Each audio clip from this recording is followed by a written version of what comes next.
still not dead again today. The internet said I had passed away. They rocked the world with their music, and now they're rocking their 90s. Discover the untold stories of music legends like Elton John, Madonna, and Bruce Springsteen as they navigate life beyond fame. Let's dive in. 35. Leroy Van Dyke. Ever wondered how Leroy Van Dyke, the country music legend, spends his days now? Leroy Van Dyke of Auctioneer and Walk On By fame, star of the movie What Am I Bid, is known around the world as an entertainer, recording artist, radio and television star, actor, auctioneer, and veteran of the Nevada circuit. In his memoir, Dick Van Dyke said he was 18 when he learned he was, in fact, a love child. His mother had gotten pregnant before she and his father married. It may not sound like such a big deal today, but back in 1925, it was the stuff of scandal. There was a boy in Arkansas who would listen to his ma when she told him he should go to school. 34. Bobby Vinton. Curious about Bobby Vinton, the Polish prince of pop music? Let's uncover his fascinating life today. Stanley Robert Vinton is an American singer, celebrity, and actor who hosted his own self-titled TV show in the late 1970s. One of his most popular songs is Blue Velvet, a cover of the 1951 song recorded by Tony Bennett, which reached #1 on the Billboard Hot 100 in 1963, #1 in Canada, and #2 in the UK in 1990. His song, There I've Said It Again, was the last song to hit #1 in the US before the British invasion. In 2015, after contracting a serious case of shingles, Vinton retired from live performing and recording. He spoke to his fans and friends in February 2018 on the Cousin Brucey Show and encouraged all to get a shingles vaccination. I'm Mr. Lonely. I have nobody. 33. Pat Boone.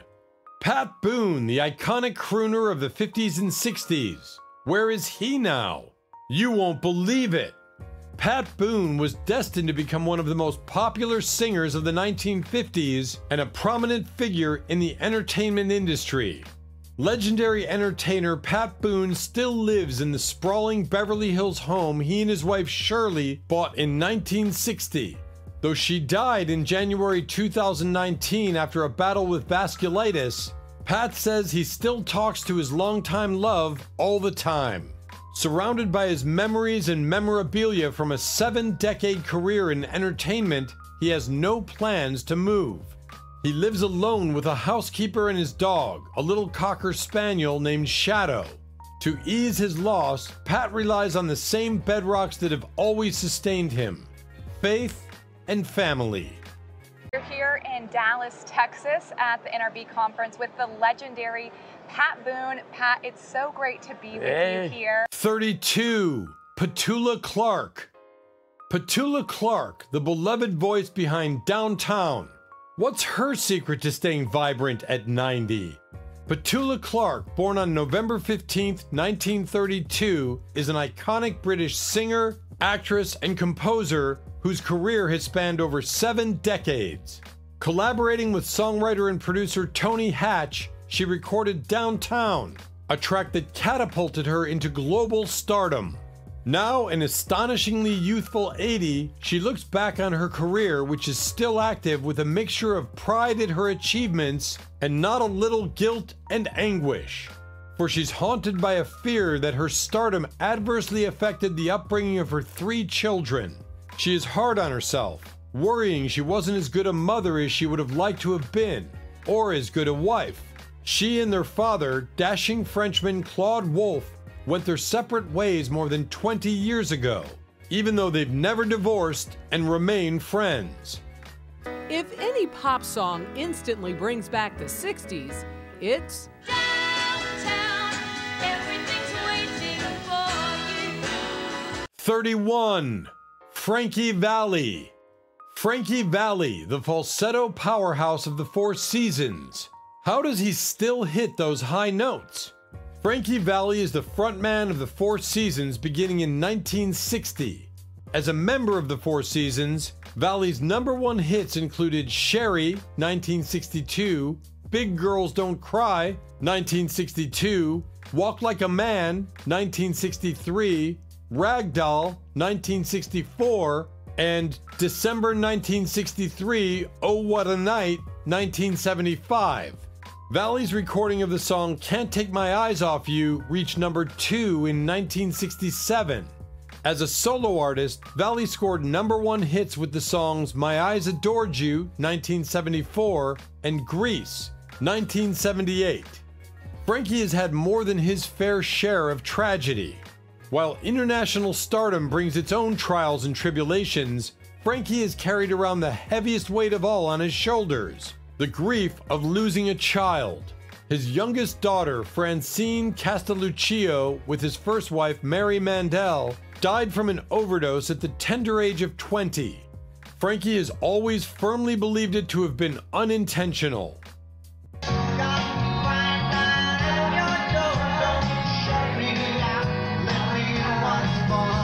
30. Herb Alpert. Herb Alpert, the trumpet maestro and co-founder of A&M Records. What's his life like today? Herb Alpert is an American jazz musician most associated with the group variously known as Herb Alpert and the Tijuana Brass. Alpert is the only recording artist to hit #1 in the US Billboard Hot 100 pop chart as both a vocalist, This Guy's in Love with You, 1968, and an instrumentalist, Rise, 1979. At one point in the mid-60s, Alpert began to feel like a product, and it got inside his head. En route to his nervous breakdown in 1969, a sublime melancholia crept into his playing. We love it. That is 9-time Grammy-winning musician Herb Alpert sitting in with the Roots tonight. I'm honored to have you here. His current album, Music Volume 1, debuted at #1 on the Contemporary Jazz chart, and you can pick up his new holiday album, A Christmas Wish, on September 29th. 29. Faye Adams. Faye Adams, the queen of R&B and gospel. Where has her legendary voice taken her? R&B blues singer Faye Adams was born Faye Tewell in 1925. She and two of her sisters sang on a local radio station, where they were soon given their own gospel program. Faye eventually left the gospel genre for R&B and blues. In 1952, she joined an R&B blues band called Joe Morris's Blue Cavalcade and recorded I'm Gonna Leave You for Atlantic Records in 1953. When the band's contract with Atlantic expired, she and Morris signed a contract with Herald Records, and she changed her name to Faye Adams. She recorded her best-known song, Shake a Hand, for Herald in 1953, which went to #1 on the US R&B charts. Although she had a string of subsequent hits, including 2 more #1 songs, her career had faded by 1957. She left Herald that year and recorded for a succession of smaller labels, but none of her songs were as successful as her earlier hits. She eventually returned to New Jersey and got back into gospel music. I'm sorry that this time it's mine. 28. Sonny Rollins. Sonny Rollins, the saxophone colossus. How does he continue to redefine jazz in his 90s? Walter Theodore Sonny Rollins is an American jazz tenor saxophonist who is widely recognized as one of the most important and influential jazz musicians. A number of his compositions, including St. Thomas, Oleo, Doxy, Pent Up House, and Erigen, have become jazz standards. Rollins has been called the greatest living improviser and the saxophone colossus. At age 89, after 70 years as a jazz saxophonist who played with John Coltrane, Miles Davis, and Charlie Parker, Sonny Rollins quietly gave up playing in 2014 due to pulmonary fibrosis. This is Mr. Sonny Rollins. He is, to me, one of the greatest musicians in the world. He is here to play for us. This is his latest album called Don't Ask.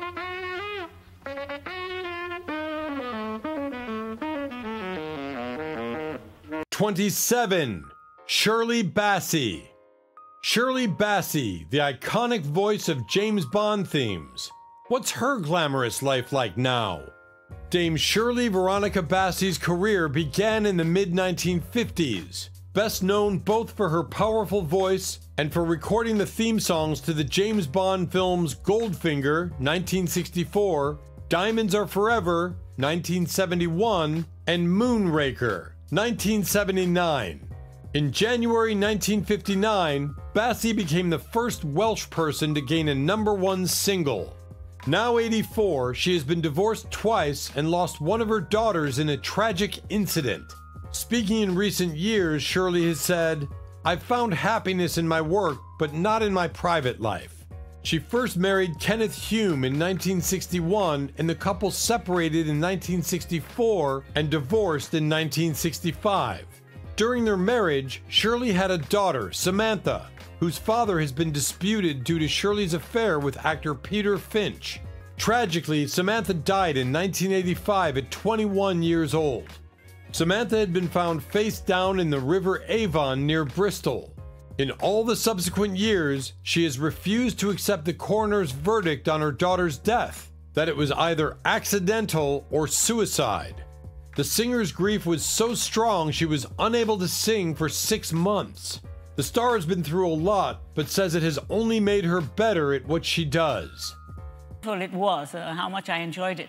And the pilot turned around and said, "Excuse me, thank you, Shirley, but I think we have to land." 26. Cissy Houston. Cissy Houston, the gospel and soul sensation. Where does she find her inspiration today? Emily Cissy Houston had a successful career singing backup for such artists as Roy Hamilton, Dionne Warwick, Elvis Presley, and Aretha Franklin. Houston embarked on a solo career, winning 2 Grammy Awards for her work. She was also the mother of singer Whitney Houston. It can truly be said that Cissy Houston has lived a life of triumph and tragedy. Cissy is the mother of music icon Whitney Houston. Upon hearing of the death of her daughter, Cissy Houston's life was changed forever. While the world had lost an iconic artist, Houston had lost her own beloved child. For the first time since her daughter's death, Cissy Houston is speaking out. She sat down with me in the same place where just a few weeks earlier, the world mourned her child. Newark's New Hope Baptist Church. I'm very proud of my daughter. She's accomplished a great deal in the short time that she's had here. I'm proud of her for a lot of things. She was a very wonderful person. 25. Jack Jones. Jack Jones, the smooth voice behind Wives and Lovers. How does he maintain his timeless charm? John Allen Jones is widely known for his recordings of Wives and Lovers, 1964 Grammy Award Best Pop Male Performance, The Race Is On, Lollipops and Roses, 1962 Grammy Award Best Pop Male Performance, The Impossible Dream, Call Me Irresponsible, Lady, and the Love Boat theme. He was also the voice of Greg's Frog in the 2014 animated television miniseries Over the Garden Wall. Throughout his life, he's had his fair share of high-profile relationships. In the second half of the 60s, Jones had a well-publicized relationship with actress Jill St. John, and the two were briefly married. In the early 1970s, Jones married Gretchen Roberts. Subsequently, he was linked romantically to Susan George. From 1976 to 1982, he was married to Kathy Simmons. From 1982 to 2005, he was married to British-born Kim Eli, and they had a daughter, Nicole, born in 1991. Jones has another daughter, Crystal Thomas, from a former marriage to Lee Fuller. He lives with his current wife, Eleonora, in Indian Wells, California. Hey, little girl, comb your hair, fix your makeup, soon. 24. Johnny Mathis. Johnny Mathis, the voice that melts hearts. What keeps him singing into his 90s? John Royce Mathis has sold well over 360 million records worldwide, making him the third biggest selling artist of the 20th century. Mathis has received the Grammy Lifetime Achievement Award and has been inducted into the Grammy Hall of Fame for 3 separate recordings. He is a man of color and rose to fame in a time of racial prejudice. He is also a gay man who sang elegant romantic songs that helped women and men fall in love. He has admitted battles of alcohol and drug abuse.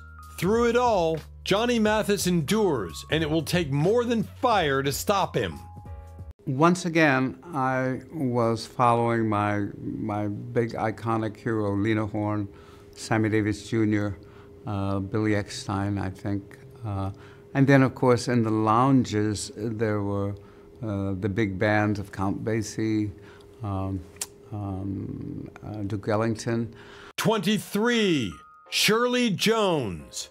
Shirley Jones, the Oscar-winning actress and singer. Where has life taken her after Hollywood? Shirley Jones, born on March 31st, 1934, portrayed a prostitute in the 1960 drama Elmer Gantry that truly showcased her acting range and earned her an Oscar for Best Supporting Actress. Her most recognizable television role came in 1970 when she played Shirley Partridge, the matriarch of a musical family in the popular sitcom The Partridge Family. Off-screen, Shirley Jones led a rich life filled with accomplishments and personal fulfillment.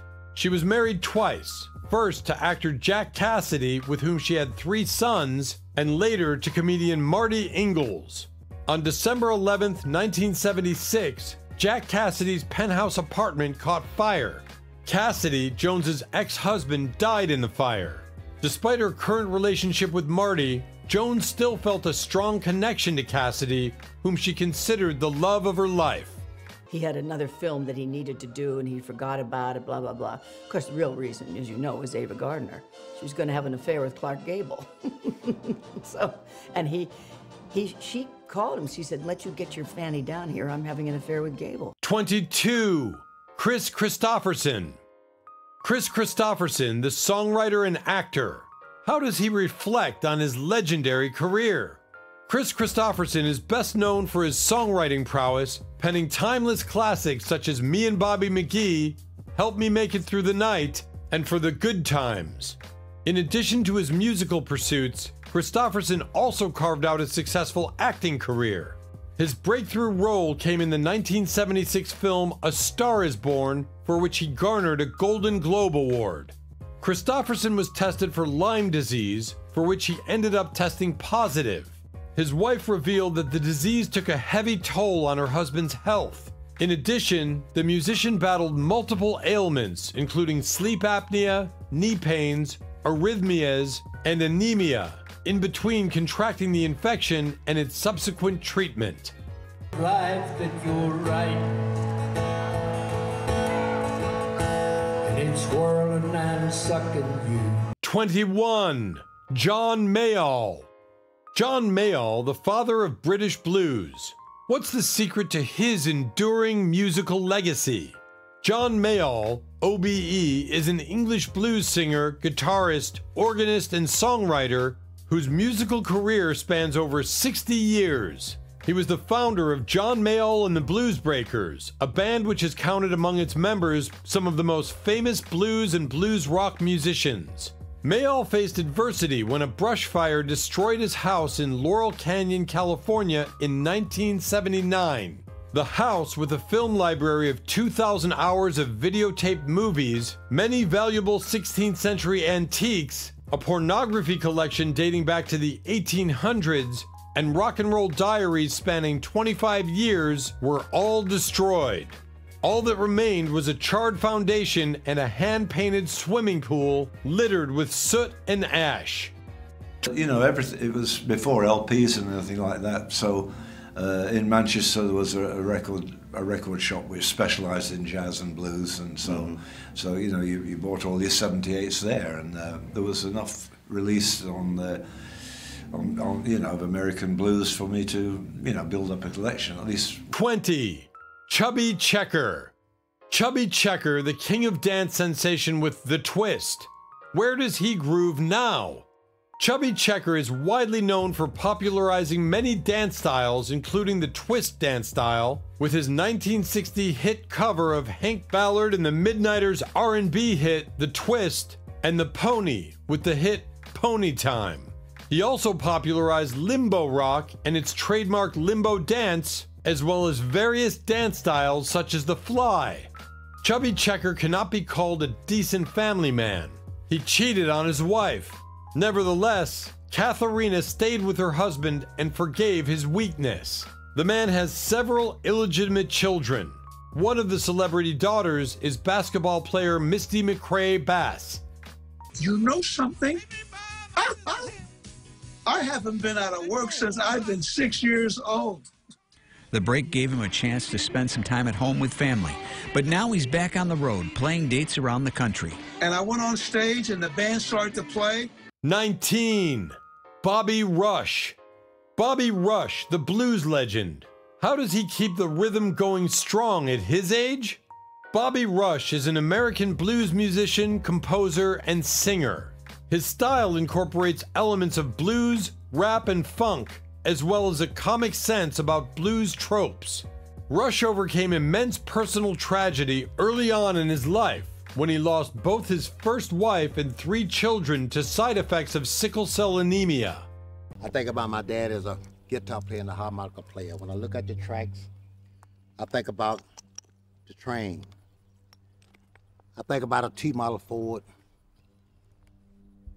I think about the Hound Dog.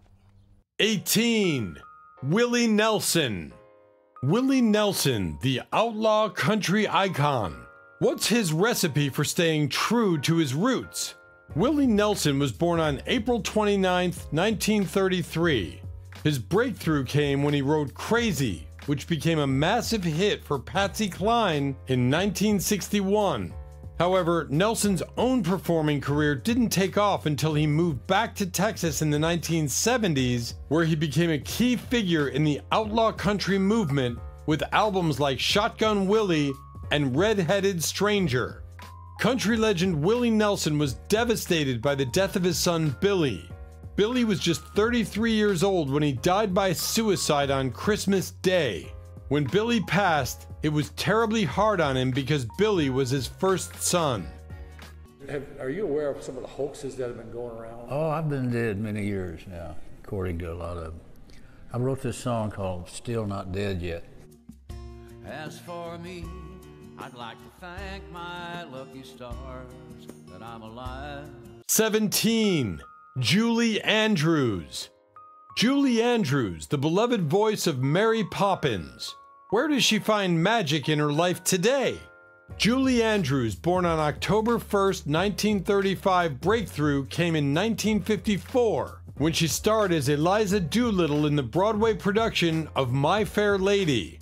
Her performance paved the way for her film debut in Walt Disney's Mary Poppins in 1964, a role that won her an Academy Award for Best Actress. The following year, Andrews charmed audiences once again as Maria von Trapp in The Sound of Music, a film adored worldwide and one that solidified her status as a Hollywood icon. In 1997, Andrews had to leave the Broadway production Victor Victoria when she noticed that her voice was becoming hoarse. She underwent surgery in New York, supposedly to remove non-cancerous nodules from her throat. The surgery left her with permanent damage to her vocals, and she ended up pursuing the surgeons. Her 4-octave range was no more and was replaced by a simple alto, albeit a fragile one. She underwent 4 subsequent surgeries which were successful in enhancing her speaking voice. However, they could not restore her former singing voice. I understand that with Mary Poppins, you actually originally turned down the role. Well, no, I didn't turn it down. Mr. Disney came to meet me backstage. I was on Broadway in Camelot, and he said, would I like to come to L.A. to see the drawings and hear the songs that he was doing for Mary Poppins. 16. Tom Lehrer. Tom Lehrer, the satirical songwriter. How does he continue to entertain with his wit?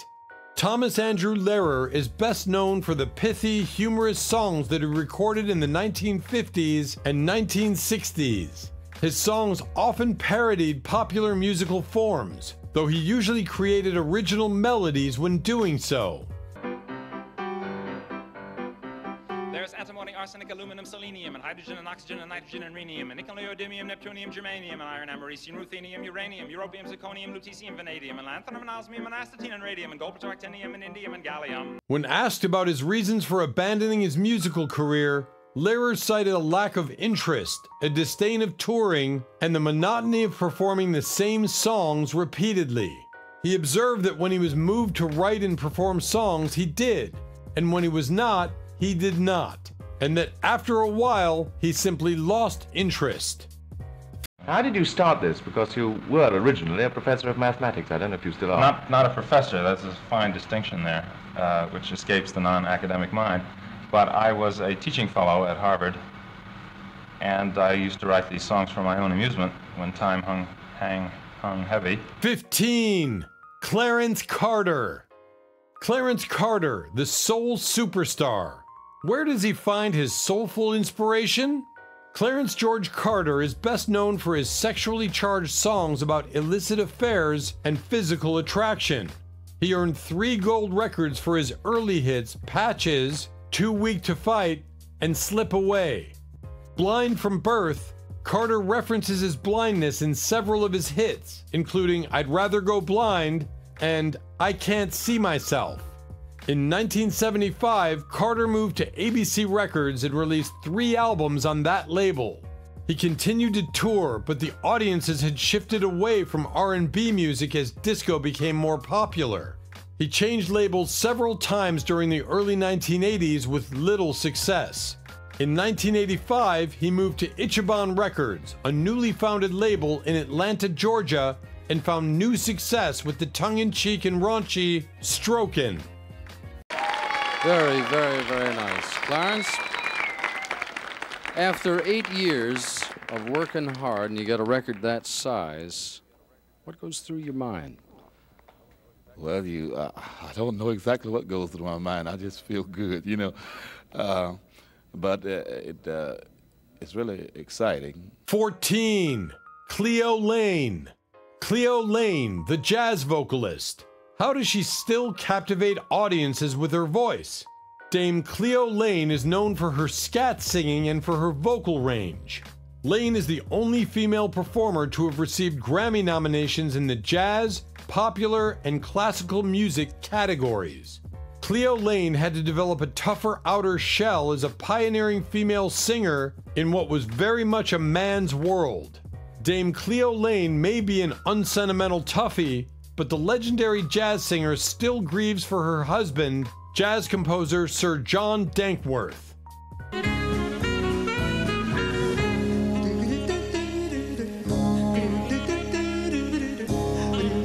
13. Sugar Pie DeSanto. Sugar Pie DeSanto, the rhythm and blues queen. Where does she groove on stage today? Sugar Pie DeSanto is an African-American and Filipino-American rhythm and blues singer whose career in music flourished in the 1950s and 1960s. In 1960, DeSanto rose to national prominence when her single, I Want to Know, reached number 4 on Billboard's Hot R&B chart. Sugar Pie is a legend in the blues community and the broader American music world, but it's also a sad tale in a way. For one thing, the memory of her incredible journey has been fading. Not too many Filipinos even know who she is, even though her name, before she became Sugar Pie DeSanto, would be a dead giveaway for a Panay, Umpelia Marsima Bolenton. You got me run, hide, hide, roll. Any way you wanna let it roll. Said yeah. 12. Bobby Bare. Bobby Bare, the country music legend. How does he reflect on his journey through Nashville? Robert Joseph Bare Sr. is best known for the songs Mary Laveau, Detroit City, and 500 Miles Away from Home. He is the father of Bobby Bare Jr., also a musician.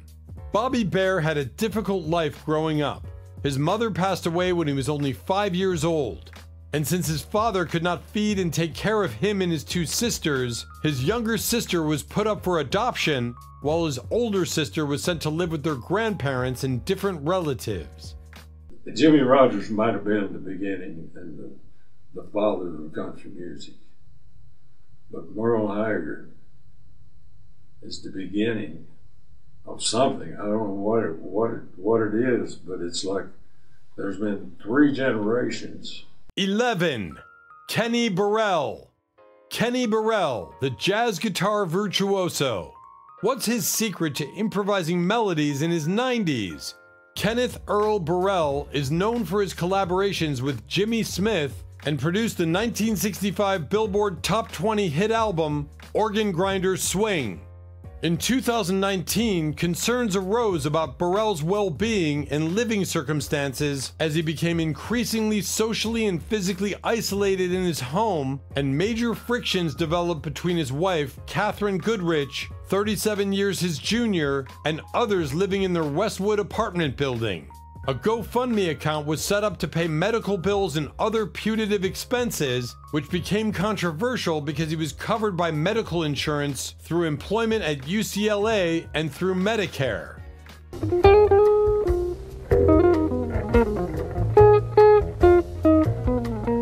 10. Jack Ashford. Jack Ashford, the Motown percussionist. Where does he find rhythm in everyday life? Jack Ashford is widely known as the percussionist for Motown Records' in-house Funk Brothers band during the 1960s and early 1970s. Jack Ashford is the man whose percussion playing provided the relentless pulse that drove the classic Motown beat. The Supremes, the Temptations, Four Tops, Smokey and the Miracles danced and sang to Jack's time. The early 1980s saw production work from Ashford, but it proved to be the end of his career in music. However, in 2014, he made a recent appearance on the Secret Sisters' second album, Put Your Needle Down. But Big Jack, you got a gold record here from Marvin Gaye. Got to give it up. You played on that too. Oh yeah, that's one of many. I've got maybe 60 gold and platinum, but sometimes they don't even give them to you. After you get so many, say, hey, you don't need it. Jack, what brought you to Memphis? 9. Yoko Ono. Yoko Ono, the avant-garde artist and musician. How does she continue to push artistic boundaries? Yoko Ono is also a musician in her own right. Now 91 years old, Ono has hits like Give Peace a Chance under her belt, along with an impressive history on the Billboard charts, both with her solo works and her collaborations with John Lennon. For more than 50 years, Yoko has gotten a bum rap. It's as if she was sentenced to life in prison by the court of public opinion for a crime she didn't commit. She has the unfortunate legacy of breaking up the Beatles.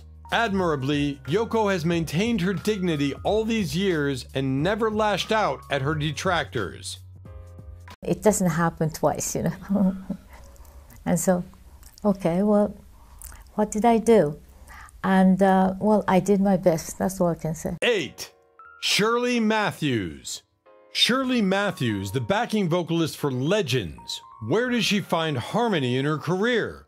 Singer, songwriter, record producer, actress, novelist, playwright, vocal arranger, and computer graphic artist. Born on November 10th, 1934 in Los Angeles, California. In the 60s, she performed together with Clyde King as backing singer in Bonnie and the Treasures. In the 70s, she worked extensively with Steely Dan. Employing her as both a lyricist and composer, she created many of the 1960s and 1970s hits for Mirwood Records artists, including Jackie Lee, The Olympics, Bobby Garrett, The Mirettes, The Bells, and Bob and Earl.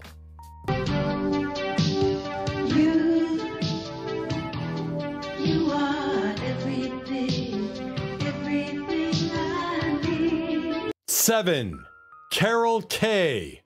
Carol Kaye, the legendary bassist. How does she still lay down the groove in her 90s? Carol Kaye is one of the most prolific recorded bass guitarists in rock and pop music. During the peak of her years of session work, she became part of a stable of Los Angeles-based musicians which went by a variety of informal names, but has since become known as the Wrecking Crew. Her work with the group led to her prominent role in the eponymous 2008 documentary film. Born into a hardscrabble Washington family in 1935, domestic violence was commonplace, and one of her earliest revelations was that the only thing that stopped the fights was music. By 1954, having persuaded her abused mother to leave her abusive father, Kaye was using her precocious guitar skills to keep them both afloat, earning money in the big bands and jazz clubs of LA. If you could play, she remembered, you survived. Playing bass is pretty easy.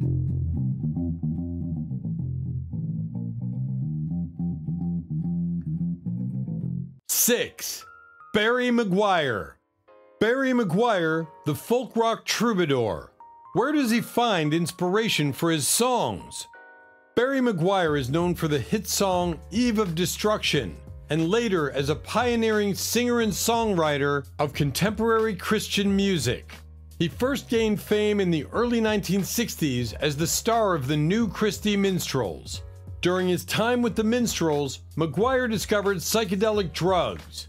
Along with fellow Christy Paul Potash, the two became enthusiastic converts. McGuire quit the Minstrels in January 1965.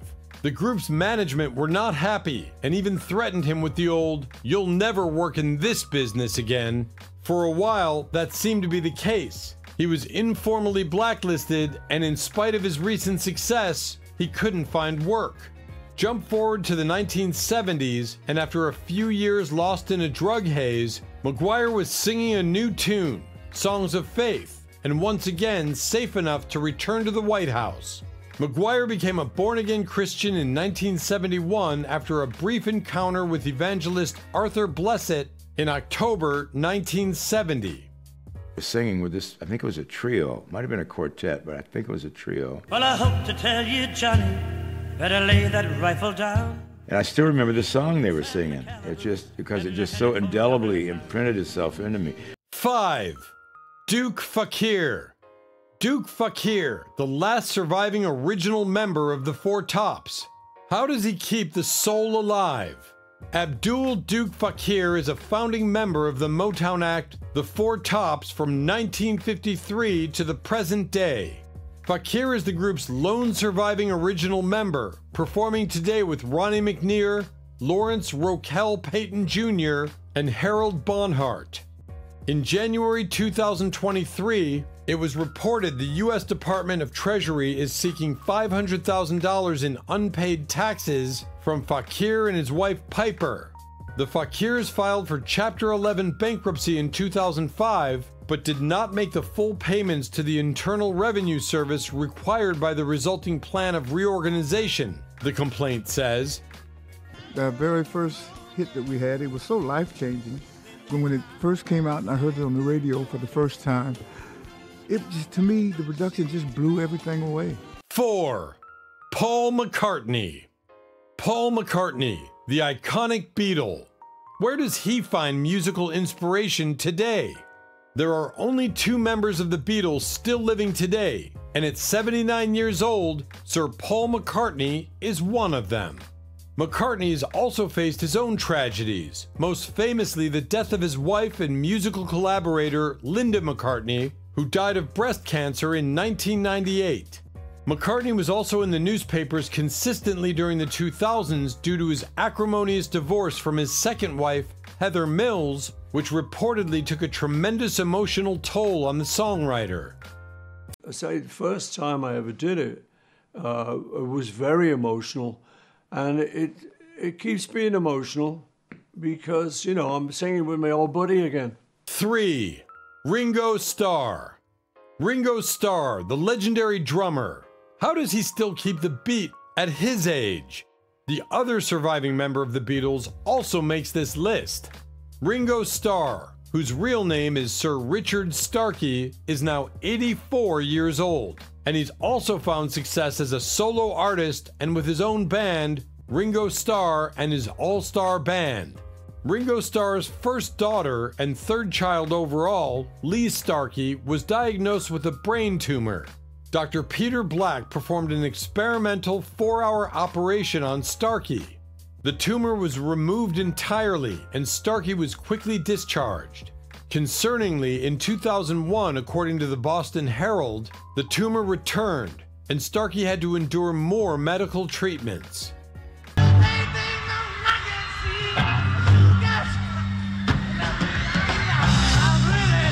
2. Brian Wilson. Brian Wilson, the genius behind the Beach Boys. Where does he find his endless summer now? Brian Wilson, born on June 20th, 1942, etched his name into the annals of pop culture history as a co-founder and lead member of the Beach Boys, one of America's most iconic rock bands. Despite battling mental health issues that caused him to retreat from public life periodically, Wilson continued to produce music that resonated with millions around the globe. Can you tell us about this? How did this well, come I to named you? it No Peer Pressure because I felt no pressure making the... 1. Bob Dylan. Bob Dylan, the voice of a generation. What's his latest chapter in the story of folk rock? Bob Dylan, born on May 24th, 1941, is an iconic figure known for his distinctive voice and thought-provoking lyrics. Dylan's influence extends beyond the realm of music, leaving an indelible mark on popular culture. Bob Dylan's tumultuous relationship with Susie Rotolo influenced much of his early work and played a significant role in shaping Dylan's artistic journey. Dylan, understandably devastated in the interim period between the two chapters of their relationship, channeled his heartbreak through his songwriting, and Don't Think Twice, It's Alright captures his misery about Rotolo's departure from his life. Uncharacteristically, Dylan publicly apologized for releasing the song years later, proving that Rotolo continued to occupy a special place in his heart after their split. I look back and say, I must have been a real schmuck to write that. I look back at that particular one and say, of all the songs I've written, maybe I could have left that alone, he admitted. No review, but it was in the traditional form of a review. That's all clumsy bullshit. You know, I'm trying to get to the core thing, to the core of what this Rolling Thunder thing is all about. Thanks for watching. If you enjoyed discovering how these legendary musicians are living in their 90s, don't forget to check out our other captivating videos. Hit subscribe and stay tuned for more inspiring stories.